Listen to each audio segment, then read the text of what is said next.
Hello, everybody, and welcome back to another episode of the Beneath the Red Star podcast, a Russian history podcast for normal people. As always, I am your host, Kyle. And today, I have something quite a bit different than what we normally do. Today is going to be a fairly short episode, I think, because, well, I'm a little bit I don't know about tuckered out, but I've been doing quite a lot of work lately, doing all this Rasputin stuff. And I thought it would be fun to do just kind of a short little episode, something not super heavy, but something that we can kind of just jump right into and, I don't know, that I think would be fun.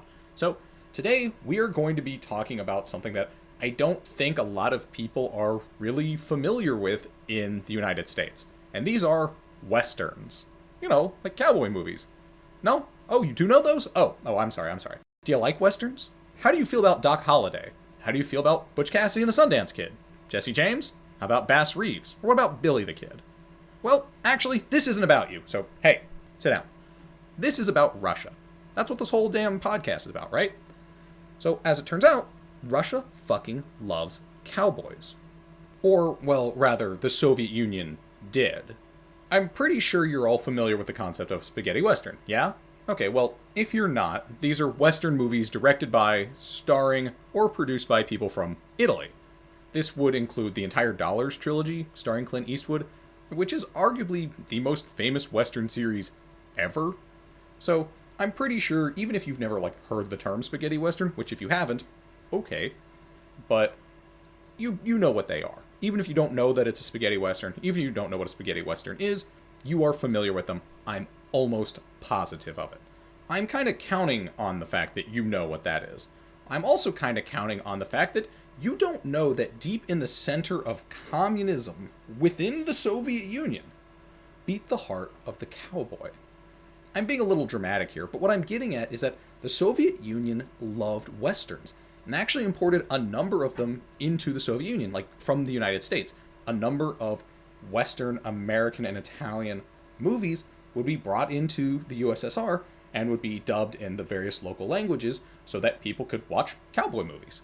These movies were actually incredibly popular, and the Soviet Union and its satellites, not just the people in the Soviet Union, but also the Warsaw Pact, places like Poland, Germany, Hungary, the Czech Republic, well, I guess then it was Czechoslovakia, but you get what I mean.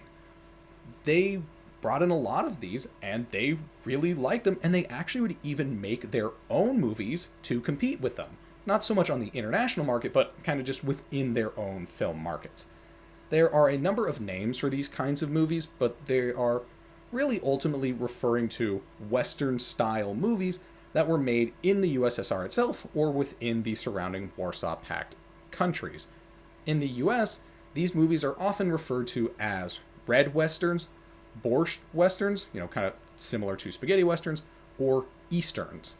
Within Russia, they are generally known as westerns, osterns, or kovboyski filmy, cowboy movies. The most interesting one out of the bunch, to me anyways, and the one that I think is kind of the most important and indicative of what this really is the term Ostern. Ostern isn't a Russian word, rather it's a German word. And as you might have guessed, it's the German word for Eastern. And I find this particularly interesting for two reasons. One, East Germany was a bit of a hotbed for these commie cowboy movies, which is kind of interesting. I never really saw that coming. I don't know why, but yeah, East Germany was a big place for these kinds of films. And two, the term Eastern serves two purposes here. One, in the sense that these are Eastern movies, from not the West. Not from the United States, not from Western Europe, but from the kind of Big E East, whatever that kind of means to you. East of Hollywood, I guess. And two, these Easterns often actually take place in Russia's near or far east, usually Siberia, which actually serves a very similar kind of image both today and then, and this time we're talking the 60s, 70s, and 80s, as the American frontier served in, well, all the way up today from basically the 1800s. And actually, I guess it's kind of fair to point out that within Russia in the 1800s, Siberia served a very similar kind of purpose. It was a place to test your mettle and go out and live amongst nature and whatnot, as well as a place to dump people who you didn't like, or where people who are running from the law would go to hide out. Personally, I really like the term Eastern and what it represents, so that's really what I'm going to be calling these movies. Easterns tend to take place in one of two places. One, the United States. Kind of as I was saying before, there is a certain idea of like, hey, we're just taking Westerns from the US and doing our own thing with them. So, some Easterns are just out there in the United States. They take place in places like Kansas, or Texas, or Oklahoma, or, Indian Territory, or whatever kind of Western place that you'd think would make sense. Also, please, if you heard some jangling, Kiwi is with me today, being today's resident podcat. So, as I was saying, they kind of just do that. They fill in all of the things you would expect from an American Western, and they just put Russian people in it. They film it out in Russia. Of course, they're not filming in the US, but it is set in the US. A really good example of this is the movie Lemonade Joe. Unfortunately, I have not actually seen this movie, but I've been told that it is an absolute certified classic. And I do know for a fact that it's set in the US. Unfortunately, it is a kind of old movie. I think it's from the 50s, and I don't really know where to watch it. And it is not actually from the USSR. I believe it is a Czech film. You will need to check me on that because like I said, this was a little bit more just kind of thrown together, a little bit fun, something interesting to talk about, so my sourcing is not particularly existent. This is mostly just what I've been told about these movies, and, what I think is interesting about them.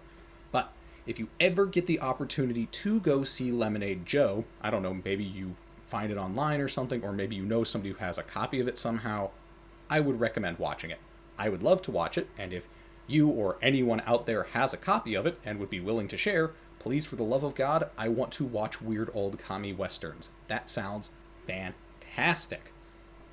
And then the other place that these tend to take place in is the Russian steppe. So in Russia, there are two steppes of particular relevance. There is the European steppe. This is like Ukraine, Poland, southwestern Russia. And then there is Siberia. This is particularly like right when you enter Siberia, right on the other side of the Ural Mountains. And that's actually where a lot of this takes place, is in the Siberian steppe. Don't get me wrong, there are some that happen in the kind of Polish-Ukrainian steppes at the edge of what would have then been the Russian Empire, then quickly turning into the Soviet Union, and is now today, of course, Poland and Ukraine, as well as some parts of southwestern Russia. And why? Well, it looks a lot like the steppe of the United States. It looks very similar. Grassland kind of just looks like grassland, particularly to, the unassuming eye, that being me, the average audience member of one of these films. And so it fits that scene. As well, it fits the theme. And this is why I really like these being called Osterns or Easterns, because it's following a lot of the same conceptions of place. The U.S. conception of the frontier, the West, is where the pioneers and the cowboys and the railroads and all of that shit is. It's wild, it's dangerous, it's natural, rural, all of that. And it's the same way in Russia. In the Russian conception of the frontier, that's Siberia. And unlike in the United States, where the frontier is to the west, well, this is to the east. And so that's where I think Eastern really works as a great kind of foil to the term Western. Of course, these are Eastern in the sense that they are being made in Eastern Europe as opposed to Western Europe, the West, whatever, but also because the Russians and the way they conceive of wilderness and the way they conceive of steppe and kind of the edge of empire, instead of looking to the west, they look to the east. Within both types of Easterns, those being ones that are set in the United States, which I like to call American Easterns, or those set in Siberia, which I like to call Siberian Easterns, these were generally filmed in Siberia. They could be filmed on location, especially because a lot of this area is, just open. It's a lot of grassland. And I will always, always, always adamantly say, there are people living out there. A lot of people like to be like, oh, there's just nothing out there. There is not nothing out there. But it is much more sparsely populated. And the fact that it is sparsely populated means that, well, you can kind of fairly easily film a sprawling Western or Eastern. So now I want to talk a little bit more about the theming of Easterns. So, like I said before, I'm going to call these Siberian Easterns because they're, filmed and take place in Siberia. And I would also like to point out that a lot of the American Easterns, the ones set in America, also are filmed in Siberia. Because, grassland is grassland. Looks pretty damn similar. So, the Siberian Easterns are really neat because they not only change the location of the genre, but often change the time periods as well. A lot of these Siberian Easterns focus on the time period during or immediately after the Russian Civil War, which took place from 1917 to 1922. During the Russian Civil War, the Bolsheviks took power and then had to basically fight their way out from where they took power originally in the kind of metropole out into the fringes. And they had to fight just about everyone to take and then maintain that power. As I was saying, the first places that the Bolsheviks consolidated their power was in the western parts of the former Russian Empire. Think like St. Petersburg, Moscow, that area, kind of the, again, the metropole, the metropolitan parts of what used to be the Russian Empire. And this makes a lot of sense for a number of reasons. One, the proximity of the Bolshevik leadership, which was in St. Petersburg, and then it was changed to Petrograd at that time because of World War I. Two, there was a greater population in that area and higher population density, not the least of which a lot more soldiers were in that area because of the fact that, one, St. Petersburg is the imperial capital, and two, World War I is going on at the same time as the start of this war, and there are a lot of soldiers moving back and forth, particularly through the capital, through where, there's all this population, people being brought up to go to war, people being returned home, and they're just closer to the front. Another reason that the Bolsheviks kind of start off there is more regional wealth. This is a good place to take because Siberia then and now is a lot less wealthy than Western Russia. And then there's also greater production capacity. Western Russia, again, then and now, has a lot more factories, a lot more ability to build things and to make things, particularly things like bombs and planes and guns and weird trains for Lev Trotsky to go around the country in. So, makes a lot of sense to go there, and then the last place that they would take, ultimately, would be Siberia. And the reasons for that is, there's lots of white army who are pro-czarist nationalist forces, white army warlords who were hiding out in Siberia. They would hide out there because they know, hey, well, it's a lot easier to hide out here.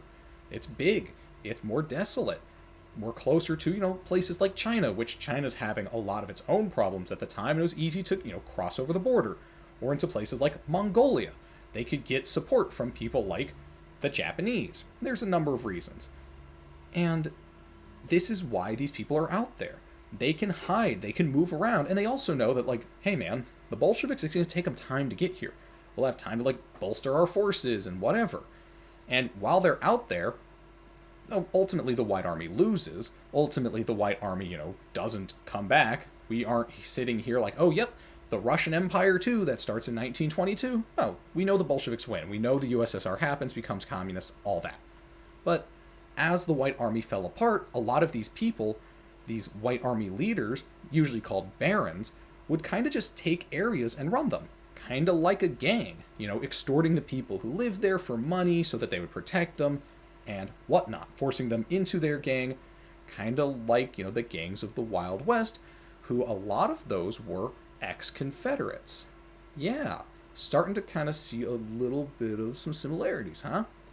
So, ultimately, with all those White Army dudes out there, taking and holding Siberia was really hard for the Bolsheviks. To be fair, it was even hard for the Russian Empire before any of this happened. And while the Bolsheviks were trying to take it, they also had to deal with a lot of uprisings and revolutions and different rebellions against their own power, against the whites, against different powers in the area, because as the Red Army was marching around trying to snuff out the White Army and various other people kept popping up. Because as the Russian Empire fell apart, it wasn't just, who's going to run the Russian Empire, but lots of different groups go, well, I don't want to be part of the Russian Empire anymore. People like in Poland say, hey man, we want to be our own country. Ukraine says we want to be our own country. Finland says we want to be our own country. So does Latvia, Lithuania, Estonia, Georgia, Armenia. And God, I can't list all of them because basically everyone's like, we're done. A lot of different groups say, we don't care who runs the Russian Empire. We don't care if there's a Soviet Union. We want our own thing. And then, of course, those groups start fighting with each other because, well, I'm in Group A out in Siberia and you're in Group B, and we think, no, this is where the border should be, and you get the picture. So the Reds are fighting the Whites, are fighting the Nationalists, are fighting the Nationalists, are fighting the these, fighting the those. It is an absolute nightmare. But the main thing to kind of keep in mind is the two biggest powers were the Red Army and the White Army. And they are kind of fighting for control even as the White Army is falling apart. So you could pretty well say that the USSR had its work cut out for it. They had a lot to do to take Siberia. And remember, this isn't just in Siberia where things are really falling apart. It's just kind of falling apart the most out there. So the USSR soldiers would be out in the wilderness fighting different groups trying to bring communism to these various areas populated by the Siberian natives, Russian refugees who had fled the war in Western Europe, and the bands of White Army and their local soldiers, as well as just normal bandits. You also have just kind of normal dudes who are like, hey man, there's a war going on out here, and you know what? I could do some crime a little bit better. So yeah, not a great time. But in that, I'll say that again. The soldiers of the USSR are out in the wilderness, fighting different groups to try to bring communism to the various areas populated by natives, Russian refugees, bandits, and the White Army. If you change a few of these words around, this is starting to sound a lot like a standard American Western. In Easterns, the gangs of bandits have been replaced by, well, different bandits. Some of these are actual just like stagecoach robbers, but also the White Army. The settlers have been replaced with the refugees, the people leaving Western Russia to hide from the war, and the kind of civilization has been replaced with communism. So you see, there's a certain kind of parallel here. You have all of the same kind of components of an American Western that have just been changed to fit a more kind of communist, Soviet, Russian view of the world. Particularly what I find the most interesting is that civilization aspect. Civilization I'm using here kind of sarcastically because both the US and the Soviet Union would say they were out there civilizing the savages and civilizing the kind of harsh lands of their hinterlands, of the edges of their empire. But, of course, that's stupid, and it is very white saviory and white civilizer crap, and it's dumb. But it is important to see the kind of connections between the two. The US is out here making movies about, remember the good old days when the pioneers would go west and they would bring American ideas of freedom and liberty and free market economy and, capitalism and shit, and they'd take that westward and go dig up gold or whatever and fight the natives, and they would settle and civilize for the country that we have now. Well, the Soviet Union is doing the exact same thing. It's the exact same argument. These people from the West who are headed east, and they are taking with them the Russian ideals, really more so the Soviet ideals, of communism and brotherhood and fraternity and workers' rights and all this shit, and they're moving to the east, and they are snuffing out the people who are against them. In the US, this might be the old gangs of Confederates who went to the West to, try and establish power. For the Russians, it might be the white barons who are out there hiding, trying to, again, establish that power that they once had before the Civil War. Or it might be, in both cases, locals who are trying to do their own thing. This might be people in, say, Baku, who are like, I don't want to be part of the new Soviet Union, and they're going to fight back. Or it might be, in the American context, people of the various native tribes saying, I don't want to be a part of this new American country, and so they fight back. So what I'm saying here is they're incredibly similar. And it's really neat because you would think, well, the kind of Western idea, not Western as in like big W, west of, say, the prime meridian or whatever, but like Western, the genre, is that it's all about what makes America American. It's all about the rugged individualism and, might makes right kind of laissez-faire capitalism stuff. Very masculine, very American. Well, shouldn't that be kind of impossible to approach from a communist lens? As it turns out, no, it absolutely isn't. And this is something that I've believed for a while, and I think is very interesting, and a concept that I want to put in your head to kind of mull around, and maybe, for you to play with, which is that there's only one country, really, in my mind, that can potentially understand what it's like to be the United States. And that's Russia. At that time, it would have been the Soviet Union, but now the Russian Federation. They were once an international global superpower who was able to kind of, crush their enemies under their boot and to do what they wanted more or less, on a whim. But they also have this very interesting mythology about how they started off in this kind of civilized area, again, civilized, quote unquote, their word, not mine, and had to spread out over this huge land empire and not just bring with them, like, the ideas of our race or our religion or whatever, but an entirely new kind of novel form of governance and economic theory. Because that is kind of true. It is also, very played up in both American and Soviet Easterns and Westerns, but there is a certain level of truth to that. That these groups did go, and they brought with them new ideas of governance, new ideas of economy, and kind of statehood and state building. And, well, they were going to spread that by force. And ultimately, that's really what a Western is. It's a story of a country kind of quashing dissent and rebellion at the very edges of its empire. And I think that that's particularly important to think about in that both American Westerns and Soviet Easterns take place basically immediately after, or, fairly shortly after, their own civil wars. When you have this kind of fray, when the power of the central authority is questioned so openly and so violently. And that's why you have these films. That's why you have these kinds of ideas being circulated through this medium, is it's all about the center of power, whether that's, say, New York or Moscow, using its force to crush dissent at the edges of its empire. Which, I know some people might not really like me calling the Soviet Union an empire, or might not really like me calling the United States an empire, but come on, let's get over it. They absolutely are. They're massive land empires. And that's why I think they are so similar. And to see this, if you want kind of an example of this, I highly recommend a movie called The White Sun of the Desert, Biele Sonce Pustine, which is S-U-N, not S-O-N. I was talking a little bit about kind of, white savior stuff, but no, not white sun, like white child, white sun, like the life-giving death orb in the sky. So that is a really good example of this. This one, fortunately, I have seen, and this one you can see too. You can go onto Mosfilm's YouTube page, that's M-O-S-F-I-L-M, and watch a lot of the old Soviet and even new Russian films there for free, which I highly recommend because some of them, like White Sun of the Desert, are really interesting. They're very cool.